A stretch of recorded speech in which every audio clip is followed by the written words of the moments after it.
One week, a headline claims coffee is a life-extending elixir. The next week, it's a dangerous vice. Most people have developed a healthy skepticism toward nutritional news because of this constant flip-flopping. But while the headlines rotate, the global threat of cognitive decline is accelerating. Cases of dementia are projected to triple by the year 2050. Because modern medicine lacks a definitive cure, prevention is the only viable strategy we have left. Identifying whether coffee protects the brain is a search for a cheap, globally scalable shield against cognitive decline. Previous studies on coffee and brain health were often unreliable because they were too short. Dementia develops silently over decades, and short-term tracking misses the behavior changes that occur long before a diagnosis. These studies fell into a trap called reverse causality.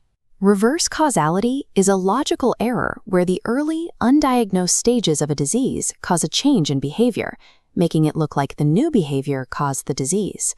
In the early stages of cognitive decline, individuals often lose their appetite and naturally abandon long-standing habits, including their daily morning coffee.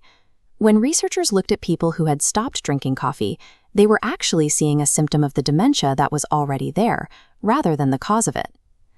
To find the truth, science needed an investigation that could outlast the decades-long shadow of the disease. Researchers at Harvard and Mass General Brigham addressed this by using data from the Nurses' Health Study and the Health Professionals' Follow-Up Study. These are two of the largest longitudinal health investigations in the United States. Investigators tracked the diets and cognitive health of over 131,000 people. This tracking lasted for up to 43 years. By starting the clock decades before symptoms appeared, the researchers caught the disease long before it could alter the participants' behavior. This represents a lifetime of observation, finally yielding a clear signal through the noise. This dose-response curve shows dementia risk dropping significantly at 2 to 3 cups of caffeinated coffee daily. This moderate intake, or 1 to 2 cups of tea, lowered risk by 18%. However, participants drinking decaffeinated coffee showed no protective benefits against cognitive decline. This indicates that the neuroprotective benefit stems from the caffeine molecule itself, rather than the routine of drinking a hot beverage. By isolating caffeine as the active variable, this epidemiological data aligns with what neuroscientists observe on a microscopic level.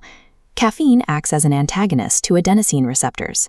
Adenosine receptors are proteins that normally slow down nerve cell activity to promote sleep. By blocking them, caffeine keeps neurons active and reduces neuroinflammation. However, data from the Hunt study in Norway suggests that the way you brew your coffee changes its health impact. The Hunt study is a large population-based health survey that has tracked Norwegian citizens for over 20 years. There is a practical difference between filtered coffee and unfiltered methods like a French press or Turkish coffee. Paper filters trap harmful lipids called cafestol.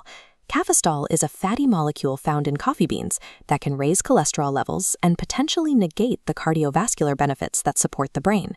Turning coffee into a neurological shield requires both the presence of caffeine and the physical filtration of those lipids.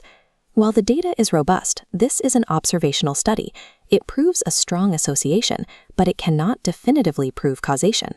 It is possible the 18% reduction is partly because moderate coffee drinkers often share other healthy lifestyle habits.